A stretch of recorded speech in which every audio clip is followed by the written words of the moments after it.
Degree లేకుండా పేదరికంలో పుట్టి ప్రపంచ గణితాన్ని ఆశ్చర్యపరిచిన ఒక భారతీయుడున్నాడు. ఇది సినిమా కథ కాదు, ఇది కల్పితం కాదు, ఇది నిజంగా జరిగిన అద్భుత జీవితం. ఈరోజు మనం తెలుసుకోబోయేది అంకెల్తో మాట్లాడిన మేధావి శ్రీనివాస రామానుజన్ కథ. కొన్ని జీవితాలు చిన్నవే, కానీ వాటి ప్రభావం శాశ్వతం. కొన్ని కథలు కాలాన్ని దాటి నిలిచిపోతాయి. అలాంటి కథే ఇది. 1887 డిసెంబర్ 22 తమిళనాడులోని కుంభకోణం అనే చిన్న పట్నం.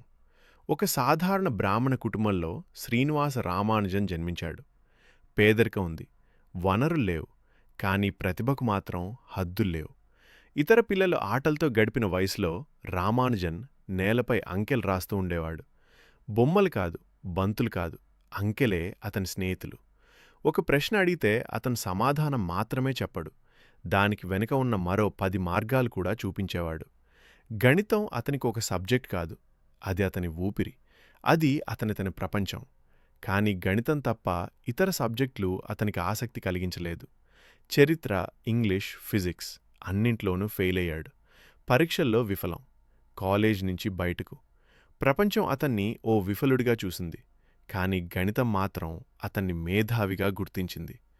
రామానుజన్కు గణితం కేవలం శాస్త్రం కాదు, అది ఒక ఆధ్యాత్మిక అనుభూతి, అది ఒక ప్రార్థన.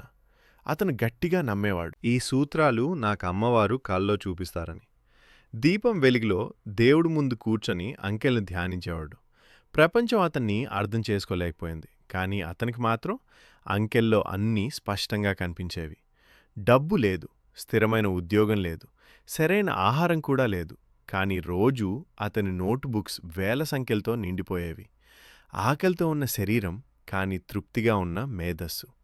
కష్టాలు అతన్ని ఆపలేదు, అవి అతన్ని మరింత లోతుగా ఆలోచించేవిగా చేశాయి. తన ప్రతిభని ఎవరో గుర్తించాలి అనే ఒక చిన్న ఆశతో రామానుజన్ ఒక లేఖ రాశాడు. ఆ లేఖ చేరింది కేంబ్రిడ్జ్ యూనివర్సిటీలోని ప్రఖ్యాత గణిత శాస్త్రవేత్త ప్రొఫెసర్ G.H. హార్డీ దగ్గరకు. 100 లేఖల్లో ఇది ఒకటి, కానీ ఈ లేఖ చరిత్రను మార్చింది.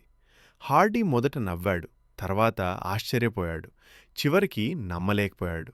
డిగ్రీ లేదు, పద్ధతి లేదు, కానీ గణితం మాత్రం అసాధారణం. హార్డీ అన్నాడు, ఇదొక మేధావి కాదు, ఇది ఒక అద్భుతం. అలా రామానుజన్ ఇంగ్లాండ్ వెళ్ళాడు.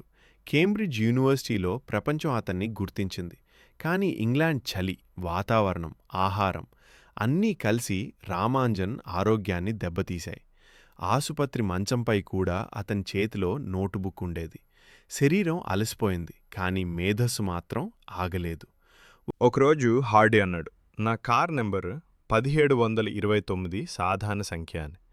రామానుజన్ వెంటనే చెప్పాడు, లేదు, ఇది 2 విధాలుగా ఘనాల మొత్తంగా రాయగలిగే అతి చిన్న సంఖ్య అని. అంకెల్లో కూడా అతనికి కథలు కనిపించేవి. అదే రామానుజన్ మేధస్సు. తీవ్ర అనారోగ్యంతో రామానుజన్ భారతదేశానికి తిరిగి వచ్చాడు. ప్రపంచం అప్పుడే అతన్ని పూర్తిగా గుర్తించింది, కానీ సమయం మాత్రం అతన్ని క్షమించలేదు. 1920 సంవత్సరం, కేవలం 32 ఏళ్లు, శరీరం ఈ లోకాన్ని వీడింది, కానీ మేధస్సు అమరమైంది. ఈ రోజు కూడా ప్రపంచ గణితంలో రామానుజన్ సూత్రాలు ఉపయోగిస్తున్నారు. అతను ఒక వ్యక్తి కాదు, అతను ఒక యుగం.